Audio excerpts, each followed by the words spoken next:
मनीष दुबे, ज्योति मौर्य, दोनों लोगों का पहले तो दोनों का अलग अलग तरीके से सस्पेंशन होगा। उसके बाद सरकार राज्यपाल से अनुमति लेकर दोनों को टर्मिनेट करने की कार्रवाई करेगी, क्योंकि जो इनके द्वारा कृत्य किए गए हैं वह पदीय कर्तव्यों का दुरुपयोग करते हुए किया गया है, हत्या का षड्यंत्र किया गया है। एसडीएम की ताकत का इस्तेमाल करते हुए ज्योति मौर्य ने अपने पति और ससुराल वालों के खिलाफ फर्जी दहेज उत्पीड़न का मुकदमा दर्ज कराया है। मनीष दुबे के परिवार से बातचीत की तो उन्होंने कहा कि मनीष दुबे पर अगर कार्रवाई इस तरीके की गई है तो फिर आखिर ज्योति मौर्य पर क्यों नहीं कार्रवाई की गई, क्योंकि उनके ऊपर भी आरोप है तमाम तरीके के। देखिए, चूंकि दोनों के विभाग मनीष के और ज्योति मौर्य के विभाग अलग अलग हैं और डीजी होमगार्ड को चूंकि यह शिकायती प्रार्थना पत्र दिया गया था और डीजी होमगार्ड ने विभागीय कार्रवाई करते हुए पहले मनीष दुबे को प्राथमिक तौर पर दोषी पाया है और सस्पेंड कर दिया है। और उनको जो प्राथमिक तौर पर दोषी पाया गया है उसमें अगर आप उस रिपोर्ट को देखेंगे तो आपको पता चलेगा कि उन्होंने शासन को यह संस्तुति भेज दी है कि शिकायत में मनीष दुबे दोषी पाए गए हैं। अब देखिए, गेंद सरकार के बाले में है, तो माननीय मुख्यमंत्री योगी आदित्यनाथ जी महाराज इस विषय से पूरी तरह संज्ञान में होंगे, क्योंकि यह संपूर्ण समाज में बहुत ज़्यादा चर्चित घटना है वर्तमान समय की, तो इस पर आवश्यक कार्रवाई होगी। मुझे तो लगता है मनीष दुबे, ज्योति मौर्य, दोनों लोगों का पहले तो दोनों का अलग अलग तरीके से सस्पेंशन होगा। उसके बाद सरकार राज्यपाल से अनुमति लेकर दोनों को टर्मिनेट करने की कार्रवाई करेगी, क्योंकि जो इनके द्वारा कृत्य किए गए हैं वह पदीय कर्तव्यों का दुरुपयोग करते हुए किया गया है, हत्या का षड्यंत्र किया गया है।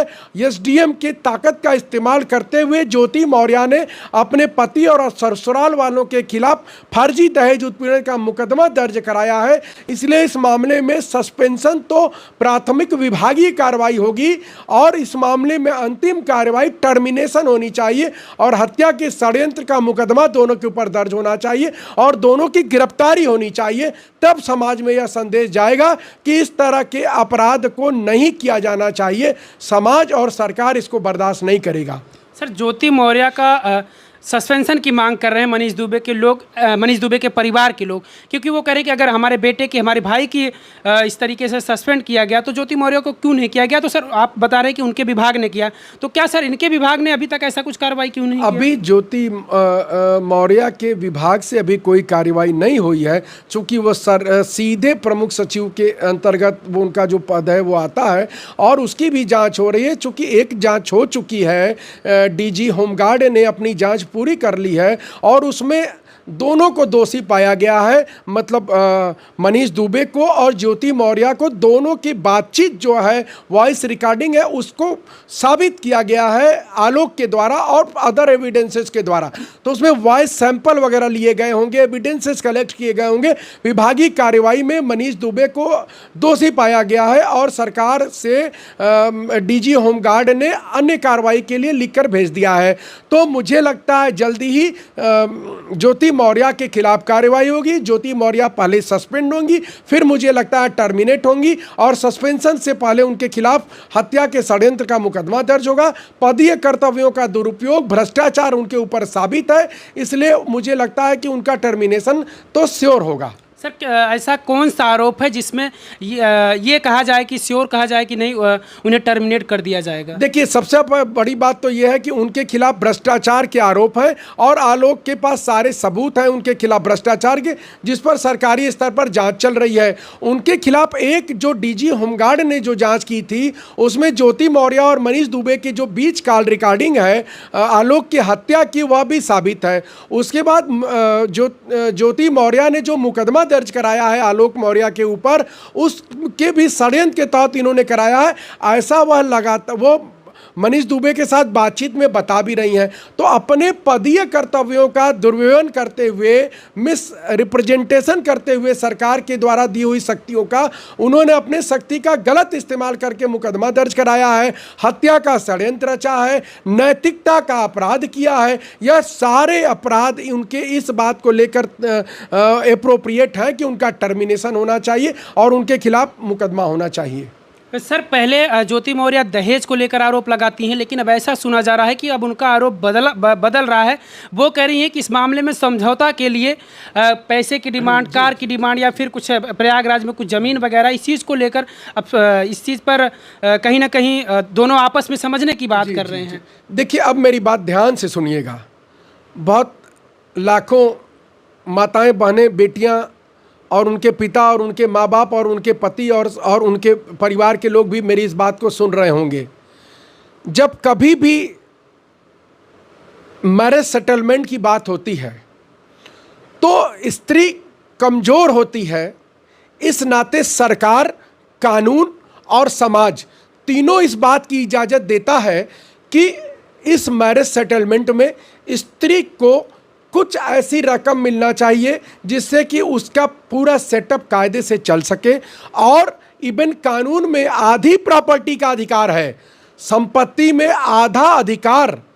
अगर तलाक पति मांगता है पत्नी से तो पत्नी को यह अधिकार है कि वह पति की संपत्ति में आधा प्राप्त करे, जरिए कानून या जरिए समाज। तो यहाँ पर जो ज्योति मौर्य आज के डेट में एसडीएम है, उसके पीछे आलोक का पूरा प्रयास है, आलोक के परिवार की पूरी कुर्बानी और बलिदान है। तो इसलिए, और आलोक का जो सामाजिक स्तर है, आलोक का जो स्टेटस है, उसका जो कर्मचारी के रूप में भी जो स्टेटस है, वह ज्योति मौर्य से बहुत नीचे है और ज्योति मौर्य का बहुत ऊपर है।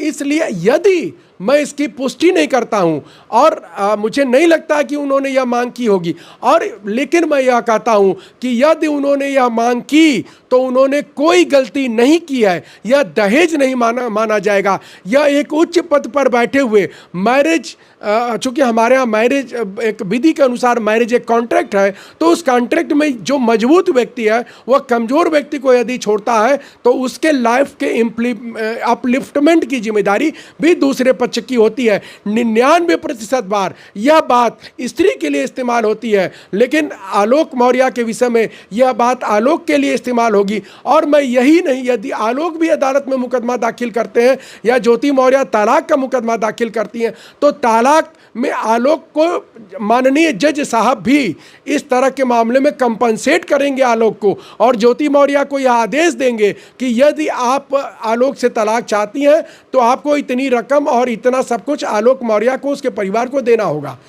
तो ऐसे में सर, अगर पति पत्नी में देखा जाए तो जो मजबूत पक्ष है पैसे में हो उसको सर मेंटेनेंस के लिए कानून है, ये कानून है। यदि पति बिस्तर पर है, यदि पति कोई भी अपना पालन पोषण करने में असमर्थ है, यदि पति नहीं है और सास ससुर अपना पालन पोषण करने में असमर्थ है, तो जो पत्नी है, भले वह विधवा हो, उसकी यह नैतिक जिम्मेदारी बनती है और कानूनी रूप से यह जिम्मेदारी बनती है कि उसको अपने सास ससुर को मेंटेनेंस देना पड़ेगा, उनकी देखभाल करनी भी, यह कानून है। ज्योति मौर्य किसी भी प्रकार से बच नहीं पाएंगी इस मामले में। अगर वह यह आरोप भी लगाती हैं तो भी वह कानूनी रूप से आरोप नहीं है, उनको यह देना होगा, और यह वह दे देती हैं तो निश्चित तौर पर आलोक के साथ यदि उनका डाइवोर्स हो जाए तो ठीक है, आलोक स्वीकार कर लेंगे उसको। अगर सर ऐसा कुछ नहीं हो, क्योंकि मैंने आलोक मौर्य के वकील से हमने बातचीत की तो उन्होंने ये भी पुष्टि नहीं किया, उन्होंने कुछ आशंका जताई कि शायद आलोक मौर्य और ज्योति मौर्य एक हो सकते हैं, ऐसी कुछ आशंका है। तो सर मैंने भी यही कहा, मैंने चूंकि मैं विधि का जानकार हूं और सामाजिक मुद्दों पर मैं अपनी परख रखता हूं, इसीलिए मैंने कहा कि यह अगर आलोक और ज्योति यह मांग आलोक ज्योति से यह मांग कर रहे हैं तो वह गलत मांग नहीं है, वह इलीगल मांग नहीं है, वह कानून के नज़रिए से मांग है। यदि अदालत में भी ज्योति मौर्य तलाक का मुकदमा दाखिल करेंगी तो अदालत यह आदेश करेगी कि आप आलोक को कंपनसेट करिए, क्योंकि किसी को किसी के साथ रहने में नैतिक रूप से भी आप मजबूर नहीं कर सकते हैं, लेकिन अगर आप उसको छोड़ना चाहते हैं तो कंपनसेशन आपको देना होगा। वह कंपनसेशन की मांग आलोक तो कर नहीं रहे हैं। पहली बात, अगर आलोक कर रहे हैं तो गलत भी नहीं कर रहे हैं, और अगर यह बात अदालत में जाएगी या कानून के नज़रिए से जाएगी तो इस पर अदालत का जो पक्ष होगा वो आलोक के साथ होगा। ऐसे में सर, अगर पति पत्नी दोनों अलग होते हैं, आलोक मौर्य और ज्योति मौर्य, तो जो उनके दो बच्चियां हैं किसको मिल सकते हैं सर? इसका क्या देखिए, प्रावधान है? इसमें तो चूंकि बच्चे अभी नाबालिग है, तो माँ जो है लीगल कस्टोडियल होती है किसी भी बच्चे की। तो वो ज्योति मौर्य अगर रखना चाहेंगे तो ज्योति के साथ जाएंगे, और अगर ज्योति मौर्य नहीं रखना चाहेंगे तो आलोक रखना चाहेंगे तो आलोक के साथ बच्चे जाएंगे। और अगर सर दोनों मिल जाते हैं, पति पत्नी दोनों मिल जाते हैं, समझौता कर लेते हैं, तो इस बीच जो आरोप लगा उनके ऊपर भ्रष्टाचार का, तो सर देखिए, क्या उस मेरी पर बात कार्रवाई सुनिए। हो सकती है? जो हत्या का षड्यंत्र रचा गया है वह स्टेट के प्रति अपराध है।